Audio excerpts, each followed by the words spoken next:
அப்போ சொல்லுங்க. எல்லோருக்கும் காலை வணக்கம். இந்த ஆறுபடை முருகன் வந்து இந்த வட்டாரத்திலே இவங்க தான் இருக்கிறாங்க. நம்ம ரொம்ப சிறப்பாக இப்போ தான் 7ஆம் தேதி கும்பாபிஷேகம் நடத்தி முடித்தோம். ஓகே. இந்த சுற்றிய வட்டாரத்தில் எல்லாமே எஸ்டேட் இருந்துச்சு. இந்த எஸ்டேட்டோட மக்களுக்கு தான் இந்த கோயிலுக்கு ஆதரவு கொடுக்குறது எல்லாமே. அப்புறம் பொதுமக்களும் நிறைய ஆதரவு கொடுக்குறாங்க. ரொம்ப சிறப்பான ஒரு கோயில் அப்படின்னு சொல்லி ரொம்ப சந்தோஷமாக இருக்குது.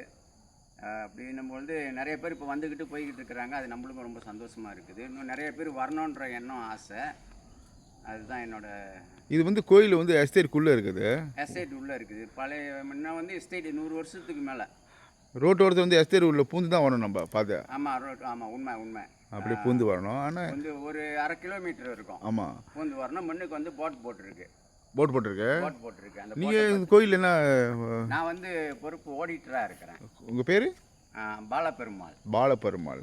என்ன ஒன்று, இந்த கோயில் வந்து சரௌண்டிங் வந்து இயற்கையாக இருக்குது. அதாவது அந்த கிளாப்பா சைடு மரமாக இருக்குது சுற்றியும். ஆமாம் ஆமாம் ஆமாம். ஏன்னா அப்போ அந்த காலத்தில் எஸ்டேட்டாக இருந்துச்சு. காலைல வந்து நல்லா அந்த பனியாக இருக்குது. அந்த காற்று நல்லா சுவாசியாக இருக்கும். ரொம்ப சந்தோஷமாக இருக்குது. மனசுக்கும் நல்லா திருப்தியாக இருக்குது. ஓகே, உங்களை சந்தித்து ரொம்ப சந்தோஷம். முருகனை பாருங்க, ஆறுபடை முருகன். ஆறுபடை முருகன் நம்மளுக்கு அதுதான் வேணும். வாழ்க்கையில் எப்படி இருந்தாலும் நம்மளுக்கு ஒரு சந்தோஷம் வேணும். அதுதான் நம்மளை வந்து கை தூக்கி விடும். அது உண்மைதான், உண்மையான விஷயம். ஆமாம் ஆமாம் ஆமாம். என்றைக்குமே நம்ம சந்தோஷமாக இருக்கணும். அதான் நல்லா இருக்கும். மனசுக்கும் நல்லது, மக்களுக்கும் நல்லது. ஓகே, ரொம்ப நன்றி ஐயா. ரொம்ப நன்றி. வாழ்க வளமுடன். வணக்கம்.